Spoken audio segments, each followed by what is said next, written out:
Cumprimentar nosso secretário Fernando Grella, agradecer da presença aqui e desejar um bom trabalho nessa desafiadora secretaria. Eu aproveitei para elencar aqui algumas questões, senhor secretário, e já antemão desejando de coração mesmo toda a sorte para os trabalhos. Até queria partilhar de que dia desses eu participei de um programa de TV que falava sobre aumento do índice, e dizia, mudou o secretário, os índices aumentam. Bom, a mudança de secretário não é um ato mágico.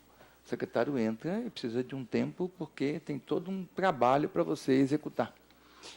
Então, eu ponderei de que nós temos que acompanhar os trabalhos, e disse que o senhor estava para vir para a Assembleia, para fazer uma conversa, uma prestação de contas, isso é muito importante. Eu elenquei algumas questões aqui para aproveitar a presença de Vossa Excelência.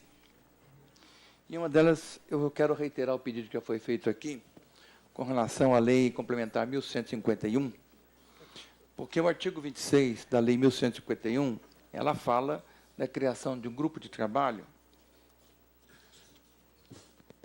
A lei diz o seguinte: fica constituído o grupo de trabalho integrado por representantes do Poder Executivo e Legislativo, com a finalidade de avaliar as possibilidades de valorização das carreiras de investigador de polícia e escrivão de polícia, considerando a Lei Complementar 1067, de 1º de dezembro de 2008, no prazo de 180 dias. Então, no prazo de 180 dias, deveria ser constituído o grupo de trabalho, e foi constituído dentro de 180 dias. E nesse grupo de trabalho eu faço parte, junto com outros parlamentares que já foram citados aqui, e a nossa última reunião foi dia 29 de agosto, né, senhor presidente? Dia 29 de agosto.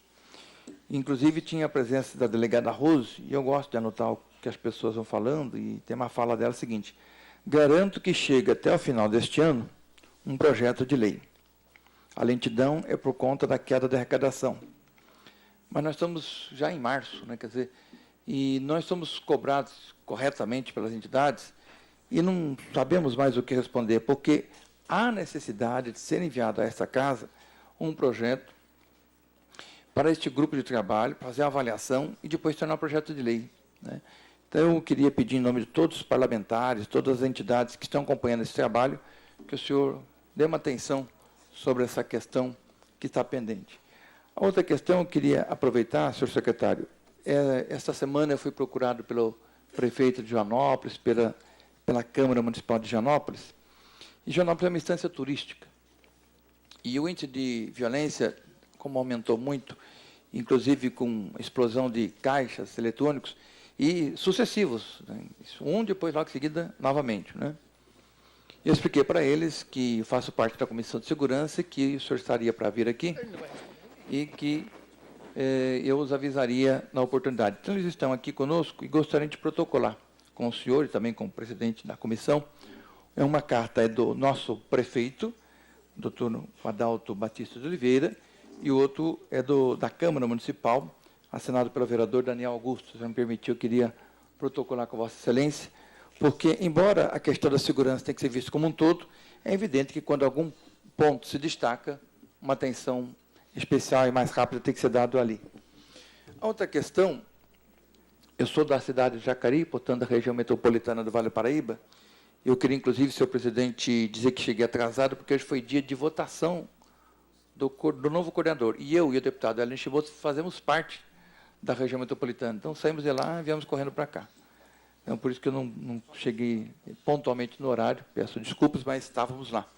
E o Vale do Paraíba também tem sido destaque, inclusive esse jornal aqui de ontem, Vale lidera ranking da violência com 37 mortos. E a gente, sempre quando conversa com as autoridades civis e militares, eles reclamam muito dos claros, né, dos dois efetivos, civil e militar. Então, se o senhor pudesse falar um pouco sobre a questão de concurso público, eu gostaria. E a outra questão também, que foi matéria, eu sei que o senhor já tomou algumas providências, mas com relação ao Instituto Médico Legal, IML. IML, além das questões que foram colocadas na imprensa, da situação deplorável que estava, ele traz uma dor muito grande, né, às famílias. E eu sei que essas palavras ressoam a Vossa Excelência, porque os primeiros pronunciamentos que o senhor fez foi muito na linha de direitos humanos e da dor das pessoas e das vítimas, sejam elas quais forem, civis ou militares. E, realmente, as pessoas sofrem muito quando tem algum parente no Instituto Médico Legal. A outra coisa, eu queria que o senhor também, se o senhor pudesse falar algo sobre um trabalho que começou a ser feito pela Corregedoria da Polícia Militar, o ano passado, logo após o evento que aconteceu no Pinheirinho. Nós tivemos denúncias de meninas que foram abusadas sexualmente, que foram supostamente abusadas sexualmente por policiais da rota. Eu acompanhei, o deputado Diogo também acompanhou o depoimento, e eu poderia dizer para o senhor secretário que, se o senhor ler aquele depoimento, o senhor fica estarrecido pelo grau de detalhamento com que ela descreve. E o senador Suplicy, na semana passada, disse que até agora não tinha ainda a conclusão. Se eu puder debruçar uma atenção sobre isso, eu agradeceria. A outra questão é que nós somos procurados aqui por grupos de pessoas e que pediram para entregar também a Vossa Excelência uma carta aberta que se chama Carta Aberta da Campanha contra o Genocídio da Juventude Negra. E, coincidência ou não, o jornal O Globo de hoje traz: assassinato de brancos cai, mas de negros aumenta. Então, eu queria entregar para o senhor essa carta aberta, até para que possa também pautar essa questão dentro dos trabalhos do senhor. Embora nós tenhamos uma secretaria penitenciária, eu vejo que a população carcerária, o sistema carcerário está intrinsecamente ligado com a questão da segurança. Dia desses eu vi uma reportagem que falava que havia sido gasto R$ 43,00 por ano por preso no ano de 2011 para a compra de materiais necessários, como papel higiênico, escova de dente e tal. E esse sistema faz com que o preso, não tendo as suas necessidades básicas supridas, ele se submeta ao PCC, que lhe dá tudo aquilo que ele precisa. E depois ele fica refém do PCC. Quer dizer, então, na verdade, é um círculo vicioso. Não é? Às vezes, uma pessoa que nem é de alta periculosidade, mas sem chance de sobrevivência, acaba entrando num círculo. Então, eu acho que essa questão da população carcerária e da política carcerária está intrinsecamente ligada para que não haja o risco do senhor estar enxugando o chão e outro abrindo a torneira. Né? Eu queria reforçar a questão do pedido de informação feito pelo nosso líder, deputado Alencar Santana, porque ela é de novembro de 2012 e a gente ainda não teve a resposta. E, por fim, a última questão, senhor secretário.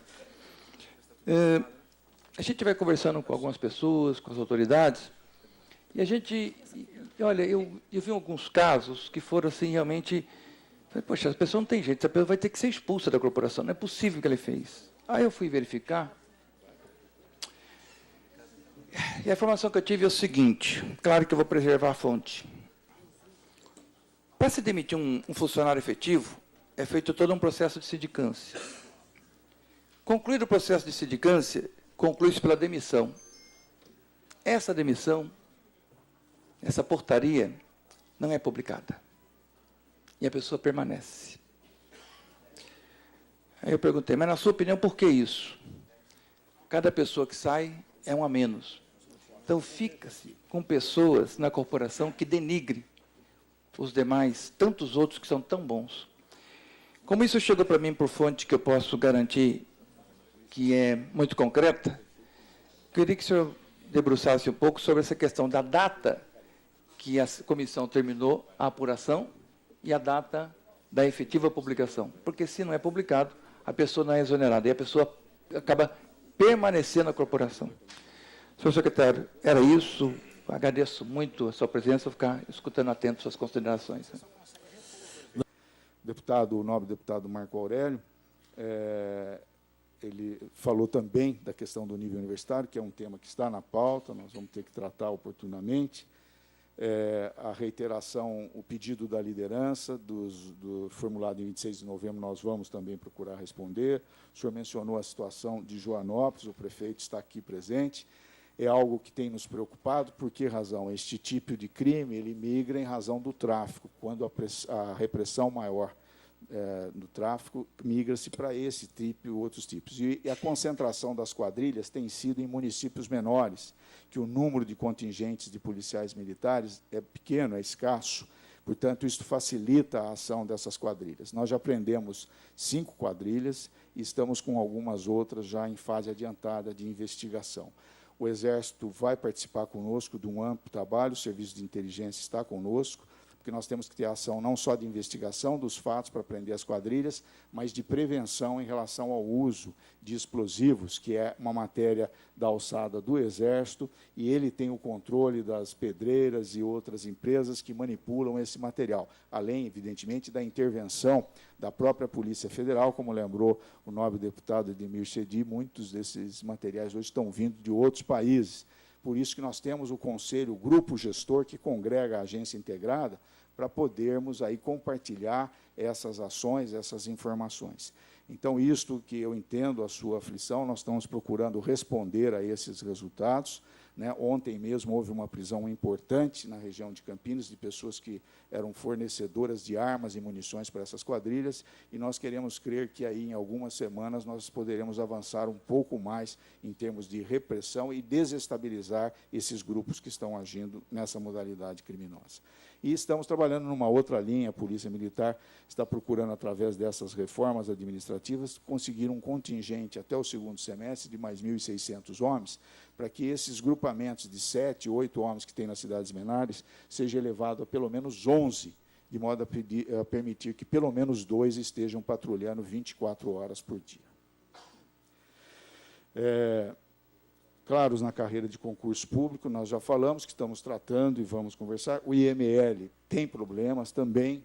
Nós estamos fazendo um diagnóstico quanto às instalações físicas, né? Houve uma mudança recente dos dirigentes da superintendência e da direção do IC e do próprio IML. Então, os aspectos são estruturais e de pessoal também, né? O próprio governador Geraldo Alckmin, quando nós assumimos, tinham várias vagas ainda não autorizadas para concurso, ele autorizou imediatamente, e nós temos lá um projeto para ampliação do quadro, e especialmente de pessoal administrativo, para dar apoio aos médicos legistas e aos peritos. Então, é um assunto que a gente tem que se defrontar, vamos administrar também, para procurar aí, a médio prazo, equacionar. O caso do Pinheirinho, que o senhor falou, na verdade, lá do abuso sexual, não foi propriamente no Pinheirinho, foi no bairro do Alemão, né? Não tem a ver com aquele episódio do Pinheirinho. Ele está sendo objeto, nós estamos acompanhando, está sendo objeto de uma apuração da Corregedoria da Polícia Militar, mas ainda não está concluído. Não temos ainda a conclusão. Eu queria também enaltecer, agradecer as falas e as palavras do deputado Edson Ferrarini, que teve que se ausentar, e dizer aqui que ele abordou um ponto muito importante, que é a precariedade da nossa legislação. A polícia trabalha muito, né, civil e militar, mas nós trabalhamos dentro da lei. O nosso primeiro material é a lei. E se a lei não for aprimorada, especialmente no combate ao crime organizado, nós temos uma limitação e uma desvantagem enorme. E há alguns projetos, eu estou mandando, inclusive, um ofício para o ministro da Justiça, que estão pendentes no Congresso Nacional e que, se aprovados, se transformariam num excelente instrumental para as polícias civil e militar, para nós termos melhores armas para enfrentamento do crime organizado. Então, este é um fator que nós não podemos nos esquecer dele. E isso não depende do Legislativo estadual, depende do Legislativo federal, pelo nosso sistema federativo. Senhor secretário, só não esquecer de o senhor poder verificar a não publicação de portarias exoneratórias. De portarias, me desculpe, eu vou verificar, está anotado aqui, me perdoe, mas eu vou verificar o que está acontecendo. Viu?